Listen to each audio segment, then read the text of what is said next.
Eto na tayo sa ating shoutout notes. Ayan. Ano ba mga questions sa atin ngayong gabi? Wait Meron tayong 1, 2, tatlo. Ayan. Shoutout note number 1. Coffee Barista Lover Sarah. Yun ang kanyang AKA. Sabi niya, Dear Tita L, what to do? Nauubos na ang allowance ko dahil halos araw-araw na ako sa coffee shop. May crush kasi akong barista. Kaya ayun, coffee is life, but the barista is lifer. What to do, Tita L? Ayan, Sarah. Nauubos ang allowance mo, so medyo nagkukulang na, konti na lang, hindi mo na rin makikita yung crush mong barista kasi hindi ka na makaka-order, ganun ba? Ay nako. So paano? What to do? Maglaro ka ng scatter para dumami yung pera mo. Oy, tsareng! Masama yun, no? Hindi ba? Pero alam mo, Sarah, wala namang masama kung magkaroon ka ng crush, 'di ba? Walang masama if humanga ka. Siguro dahil puging-pugi ka o iba talagang arrive nitong baristang 'to para sa iyo. Pero kapag medyo yung allowance mo nauubos na at nagkakaroon ka na ng mga financial problems dahil dito kay barista, parang dapat esep-esep din tayo na teka-teka sandali, parang may mali. Hindi ba? Alam mo, pwede mo pa rin makita si barista. Alam mo kung paano? Let me teach you how. This is the Tita Laila life hack for coffee barista lovers na may crush. Okay, ganito ang gawin mo, Bex. Yung cup nila, huwag mong itapon. Iuwi mo sa bahay. Pag ubos ng allowance mo, punta ka lang doon, dala mo na yung cup mo. Kunyari, galing ka na kaninang umaga, siguro naman di 24 hours yung shift ni Kuya Bel sa crush mo, di ba?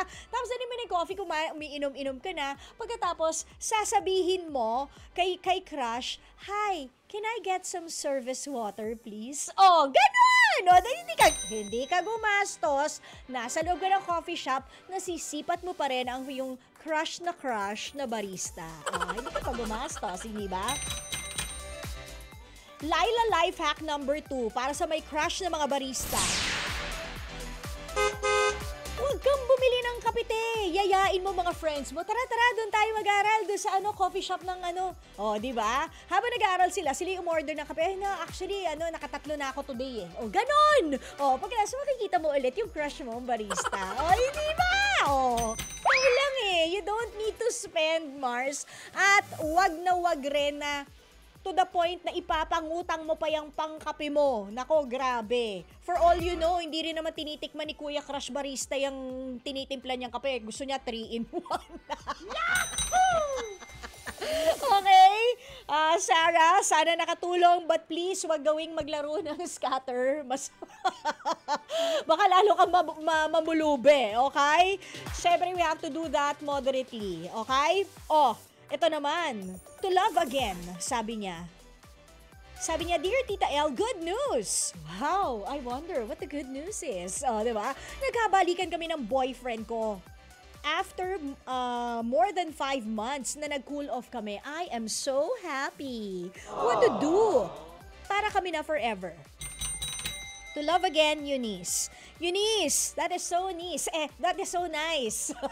Na nagkabalikan na kayo after 5 months kayong mag-cool off. Siguro, yung 5 months na yon na nagkahiwalay kayo or you've been apart, made both of you realize na I can't live without this person kahit na nagkakaroon kami ng mga disagreements sa buhay. O, hindi ba? So, I guess from there, you should pick it up, no? Na kapag ka malilit na bagay na lang, palamigin nyo muna yung mga ulo nyo, tas tsaka nyo pag-usapan at magbati kayo agad. Diba? Kung ano man ang naging issue ninyong dalawa, I guess you have to work it out para hindi na maulit-ulit. Kasi, for sure, sa kumbaga 2.0 ng inyong relationship, you will be stumbling upon a lot more challenges. Hindi lang yung kung ano man, yung reason kung ba't kayo nag-cool off before.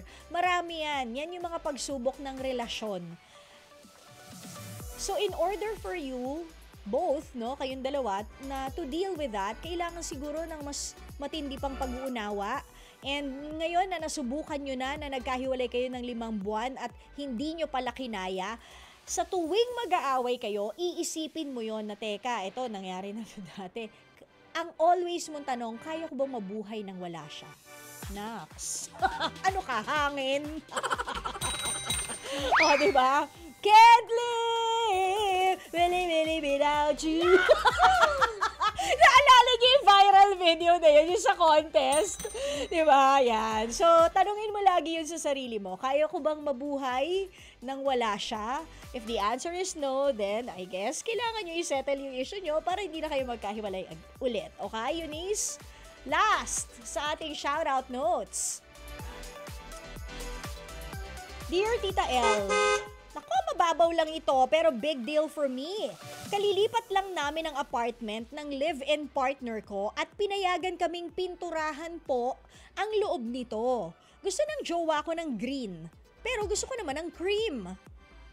Dahil di kami nagkasundo, ayun po, bare pa rin ang walls hanggang ngayon.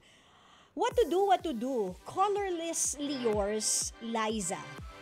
Liza, na colorless ang mga pader. Unang-una, bakit ayaw nyo na lang ng bear para tipid? Hindi kayo gagastos. Pero kung talagang mas bet ninyo, yung green at cream, pwede naman yung paghaluin. O hindi ba? Gawin ninyo, for example, kung maganda naman yung pagkaka-green, edi yun ang gawin ninyong pinakang kulay ng pader. Tapos yung cream, yung mga highlights ng windows or yun yung panglinya nyo sa baba, or baliktarin natin since mas matingkad ang kulay ng green at baka naman sumakit ang inyong mga mata o kaya baka gawin yung blackboard, yung buong yung buong kwarto ninyo, yung buong unit ninyo, baka bigla kayo magsulat ng ABC doon kasi nagmukha siyang blackboard, no? Eh di gawin nating cream yung buo. 'Di ba? Pagkatapos yung green na lang yung highlights. Kumbaga parang anong tawag doon, pang accent yung green. Either or, for sure magkakasundo rin kayo. Or you can always do one part of the wall green and one part of the wall cream para may contrast din. O pwede rin naman na gawin ninyong cream yung ceiling at yung floor and then green yung pader. O hindi ba? Yes. That is the interior designer era of your Tita Laila. Okay? So, di ba, pwede naman, kasi maganda rin naman yung combination ng green at cream. Alam niyo, isa niyo pa magandang gawin, since you are on the green and cream side, edi mag-mural na rin kayo, di ba? You can always do cream, tapos draw some leaves for those green effects. O, di ba ang ganda? Para kayo nasa jungle. Uy, pwede kayo maghabulan after. Habulin mo ako. Ako, Tarzan. Ikaw, Baby Jane. Ako, ahas. Ikaw, mansanas. Ay! O, di ba? Ako malakas, ikaw maganda. Oh, di ba? Ganun. Tapos meron ding kawayan. Naalala nyo, merong ganong painting si President Marcos at saka si former First Lady. Former President Ferdinand Marcos and former First Lady Imelda Marcos. Meron silang ganun galing silang dalawa sa malaking kawayan, di ba? So, ayan. Pwede namang ganon, di ba? Huwag na kayong magtalo tungkol sa kulay, pintura lang yan. O hindi ba? Mas maganda kung colorful ang inyong love life nang hindi kayo nag-aaway. Okay? Colorlessly yours, Liza. Sana nakatulong. Okay! Mga kapatid! Dito tayo sa totoo. O, yan yun yung boses. Pagbigyan nyo na, minsan lang naman yan. Siyempre, dito tayo sa True FM, hindi ba? Like, share, subscribe, follow ang ating mga social media accounts, ha? At True Network PH. Yun lang ang keyword na hahanapin nyo. TrueNetwork PH. O, like, share, follow, subscribe para bongga talagang level sa atin. Sa FB, sa IG, sa X na dating Twitter, sa YouTube and TikTok, pati na rin sa mga podcast.